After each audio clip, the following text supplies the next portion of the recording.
The headline read like a death sentence: "Star quarterback caught in scandalous romance." And there I was, scrolling through the article with shaking hands, realizing the scandal they were talking about was me. I never thought a kiss stolen in the dark could set fire to an entire city. But that's what happened the night Ryan Hale, America's golden boy, pressed his lips to mine behind a diner on the edge of town. He was everything the world worshipped: talented, handsome, disciplined, the kind of man fathers wanted their sons to be and daughters dreamed of marrying. And then there was me, Noah Brooks, just a barista with too many unfinished poems on napkins and no plan beyond tomorrow. We were never supposed to collide. Not in the blinding spotlight of college football glory. Not in a place where image meant survival. But love doesn't care about headlines. And desire laughs at rules. That night, his lips tasted like rebellion. And I knew we were already doomed. Ryan wasn't the type to lose control. He had trained his entire life to be perfect. Perfect throws. Perfect interviews. Perfect smile. But when it came to me, all his defenses crumbled. Maybe that's why it scared him more than any rival team ever could. Because I was the one thing he couldn't control and the one thing he didn't want to. The first weeks were heaven disguised as secrecy. He would slip into the cafe where I worked, hidden under a baseball cap, and linger at the counter longer than necessary.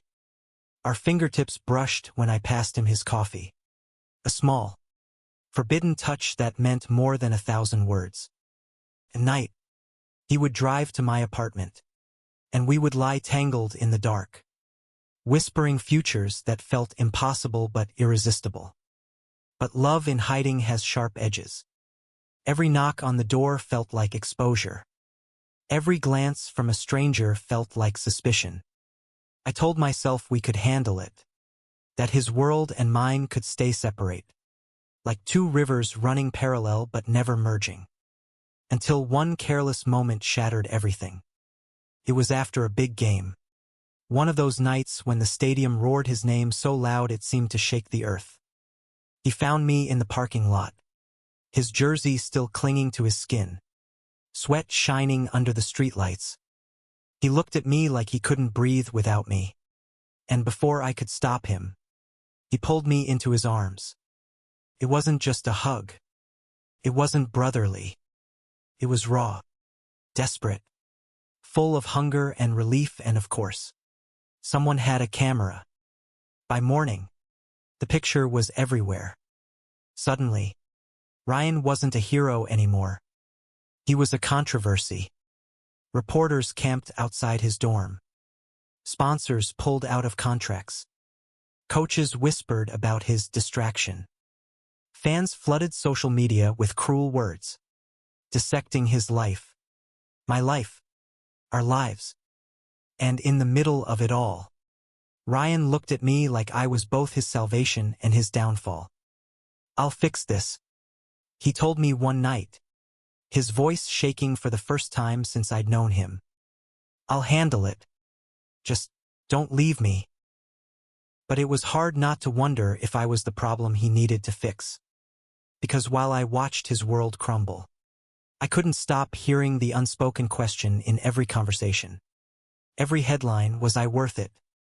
And that question gnawed at me in the quiet hours, when the lights went off and the silence pressed in. I had never wanted to ruin him.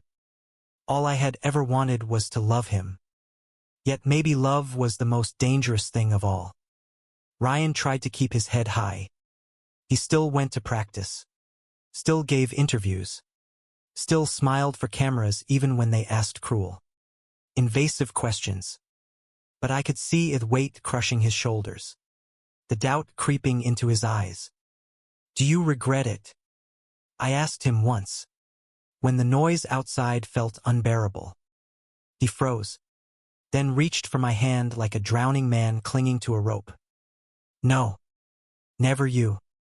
Just the world. I regret the world." And that was when I realized the truth. The world wanted to break us. But maybe it only could if we let it. I squeezed his hand back. And in that moment, we weren't a quarterback and a barista, a scandal and a headline. We were just two boys who had found each other in the chaos. Two boys who refused to let go. The pressure didn't stop. If anything, it grew heavier with every passing week. Reporters hounded Ryan after practices. Fans jeered from the bleachers. And teammates shifted uncomfortably in the locker room. I watched him carry it all on his broad shoulders. Silent, determined, until even silence became another kind of scream. One evening, I found him sitting in my apartment with the lights off, his head in his hands. The glow from the city outside painted him in fragments, half hero, half broken boy. "They want me to apologize," he whispered. "To say it was a mistake. To say you were a mistake." The words stabbed deeper than any headline. I opened my mouth to tell him I'd understand if he did. If survival meant erasing me. But before I could, Ryan looked up, and there was fire in his eyes I hadn't seen in weeks. "I can't do it," he said. "Because you're not a mistake. Noah. You're the only thing that feels real." For the first time in days, I couldn't breathe, not from fear, but from the way his conviction wrapped around me like armor. Still, the storm didn't calm. His coach benched him. Sponsors cut ties. Whispers turned into shouts. He was throwing away his future for a boy who made coffee. And every night, Ryan came back to me exhausted. Bruised not on his body but in his spirit. I tried to carry the guilt for both of us. Tried to convince myself it would be easier if I walked away. Disappeared. Gave him back the life he had before me. But every time I looked at him, every time he brushed his hand against mine, I knew leaving would destroy him faster than any scandal could. So we clung to each other, even as the world tried to pull us apart. The turning point came not from us, but from the truth people couldn't ignore. Ryan's team lost without him. Games that had once been victories ended in crushing defeats. Fans who booed him began asking why their best player was sitting on the sidelines. And when an interviewer finally shoved a microphone in his face, demanding to know if he regretted it, Ryan did the one thing no one expected. He told the truth. On live television, with millions watching, he looked straight into the camera and said, "I love him. That's the only thing I'll never regret." The world erupted. Some cheered. Some condemned. But one thing was certain. Ryan Hale had chosen love over silence.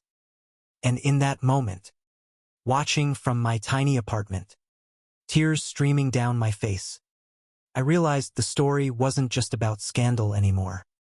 It was about courage. About a boy who refused to hide his heart, no matter the cost. The months that followed weren't easy. There were still insults, still rejections, still people who couldn't see beyond their own prejudice. But there was also change. Young kids wrote letters to Ryan, telling him he gave them hope. Strangers stopped me on the street, thanking me for standing by him. Slowly, painfully, the narrative shifted. Ryan wasn't just a quarterback anymore. He was a symbol. And somewhere along the way, we stopped hiding. We walked through the city with our fingers intertwined.